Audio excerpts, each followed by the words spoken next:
Welcome. If you are listening to our short clip on Instagram or TikTok, please visit greatdaycolorado.com for the full version. With that being said, welcome to Great Day Colorado podcast show, where we will be discussing the art of kindness. I'm Mikey D, and for this episode, we're going to talk about something that feels more important than ever in our divided world, the power of kindness and compassion. You know, I've been thinking a lot lately about how polarized everything feels. Whether it's politics, social issues, or just everyday conversations, it seems like we're all living in these separate bubbles. The crazy thing is, this division is making us feel more isolated, more disconnected from each other. I mean, think about it. When was the last time you had a real, meaningful conversation with someone who sees the world completely differently than you do? Those bonds are getting harder to form, and I genuinely believe that kindness and compassion could be the bridge that helps us reconnect. Now let's talk about technology for a minute, because I think it plays a huge role in all of this. We've got hundreds of friends online, but how many of those relationships have real depth? How many involve genuine care and concern? Don't get me wrong. I love technology as much as the next person, but there's something about texting and social media that just doesn't quite satisfy that human need for real connection. We're trading face-to-face time for screen time, and I think we're feeling the effects of that. But here's the beautiful thing about kindness. It's something we can learn, and it's something we can teach. And the research shows that kindness is actually contagious. When we see someone being kind, it inspires us to be kind too. It creates this ripple effect that can spread through entire communities.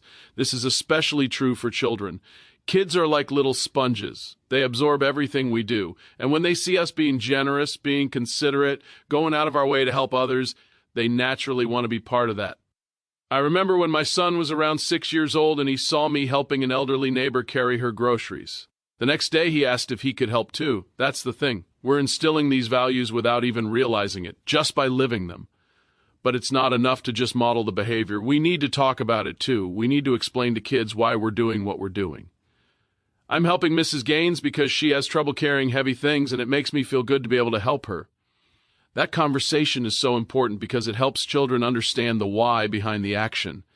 It helps them see that kindness isn't just about following rules. It's about genuinely caring for other people. And you know what? Sometimes we all need a little guidance, whether we're kids or adults. If you want to encourage kindness in your family or your community, it helps to make a plan. Start small. It doesn't have to be some grand gesture. Hold the door for someone. Let another car merge in front of you in traffic. Compliment a coworker on something they did well. These small acts cost nothing, take almost no time, but they can completely change someone's day. Once you get started, you'll start noticing opportunities everywhere, and that's when you can really start making a difference, by pointing out those opportunities to others. Hey, I noticed your classmate looks lonely at lunch. Why don't you go sit with them? Now, the best place to start spreading kindness is right in your own communities. And when I say communities, I don't just mean your neighborhood or your town. I'm talking about all the different groups you belong to. Your work colleagues, your friend group, your family, your book club, your gym buddies, any group of people who share some commonality. These are your tribes, and these are the perfect places to start being a kindness leader.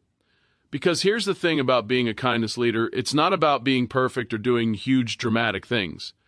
It's about consistently showing up with generosity and compassion. It's about being the person who spreads positive energy. And people notice that energy. They're drawn to it. They want to be around it.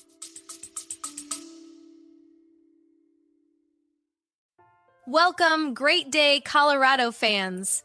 I've got a quick message for small businesses, nonprofits, and local creators who want to reach more Coloradans without breaking the bank.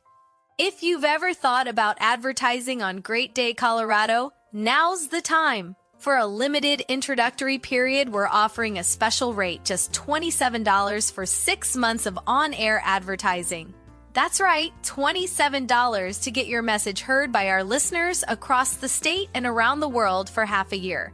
If you want to test the waters, this is a low-risk way to see how podcast listeners respond to your business. We'll work with you to make the spots sound right, measure basic performance, and make adjustments if you continue after the introductory period. The offer is available through December 31st, 2025, so reserve your spot soon. To get started or ask questions, Email our promotions team by visiting greatdaycolorado.com, click on Contact Us, or visit greatdaycolorado.com. Click on Advertising at the top of the website page. Thanks for supporting local media and for considering Great Day Colorado to help grow your business. Again, the introductory rate is $27 for 6 months. Offer valid until December 31st, 2025. Reach out today and let's tell your story to Colorado. That's all for this announcement. Now back to the show. And before you know it, they start emulating it. That's how the kindness contagion spreads. You can take it a step further by organizing kindness initiatives within your communities. Maybe it's a fundraiser for a coworker going through a tough time. Maybe it's organizing a volunteer day with your friends. Maybe it's just making a point to check in on people regularly. The beautiful part is that when you do good within your communities, you're not just helping others. You're strengthening your own bonds with those people. You're building trust, creating shared experiences, and deepening your connections. In a world that often feels divided, these small acts of kindness become revolutionary. They become the threads that weave us back together. They remind us of our shared humanity. So I want to leave you with this challenge today. Look for one opportunity to show kindness. It doesn't have to be big. It just has to be genuine. And then tomorrow, look for another one. And the day after that, another. Because here's the truth. We might not be able to solve all the world's problems with kindness, but we can definitely make our corner of it a little brighter. Thanks for listening to the Kindness Connection. Until next time, keep spreading the love. Peace out.